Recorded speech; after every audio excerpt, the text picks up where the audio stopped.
강원도 내 주택 분양 물량이 증가하며 가계대출이 큰 폭으로 늘어나고 있습니다. 오늘은 한국은행 강원본부의 안지훈 과장 모시고 가계대출의 현황과 문제점에 대해서 짚어보겠습니다.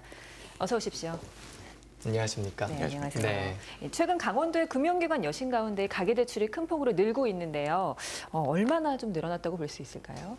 네. 지난 2017년 11월 말 기준 강원도의 가계대출은 전월 말 대비 3,002억 원 늘어난 18조 458억 원을 기록했습니다. 네. 특히 전체 가계대출 규모가 2017년 6월에 17조 원을 넘어선 이후 5개월 만에 18조 원을 상회했습니다. 네, 지난해부터 춘천과 강릉 그리고 원주 등 이런 시지역을 중심으로 아파트 분양 물량이 늘어났는데요. 이 점이 또 가계대출 증가의 주요 원인이라는 분석이 나오고 있습니다. 어떤가요?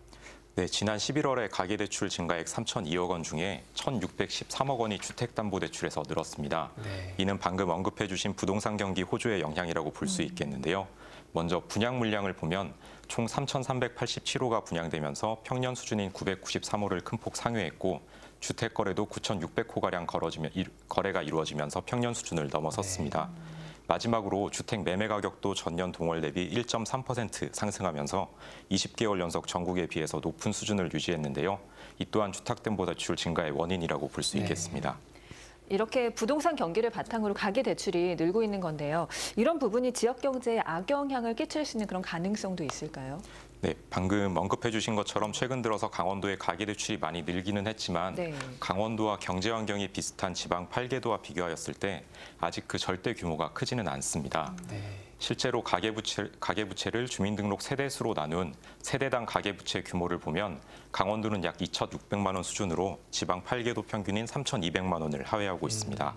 다만 최근 들어서 그 증가 속도가 조금 더 빨라지고 있고 또 앞으로 금리 상승과 같은 금융 환경이 변화할 경우에 일부 취약차주를 중심으로 이자 상환 부담이 증가할 수 있어서 그러한 부분에 유의하고 있습니다. 네, 이렇게 가계대출 비중이 조금 커진 가운데 지속적으로 금리가 인상이 되거나 주택시장이 침체가 될 경우에는 상환 부담이나 파산 등 위험도 클 것 같은데요. 어떻게 생각하십니까? 네, 그 과거 사례에 비추어 보았을 때 주택 가격이 가파르게 하락한 경우는 많지 않았기 때문에 현실적으로 가계가 직면한 위험은 금리 상승에 따른 이자 상환 부담 증가를 꼽을 수 있겠습니다. 그런데 이 부분에 있어서 정부는 최근에 고정금리 대출 비중을 높여가기 위해 노력을 하고 있고 시중은행들도 이에 발맞추어서 다양한 고정금리 대출 상품을 취급하기 시작했습니다. 때문에 이러한 상품들을 잘 이용해 주신다면 금리 상승에 따른 위험을 줄여나갈 수 있을 것입니다. 그리고 대출 만기를 20년 이상의 장기로 설정하는 것 또한 가계의 안정적인 자금 운영에 도움이 될 것으로 생각됩니다. 네.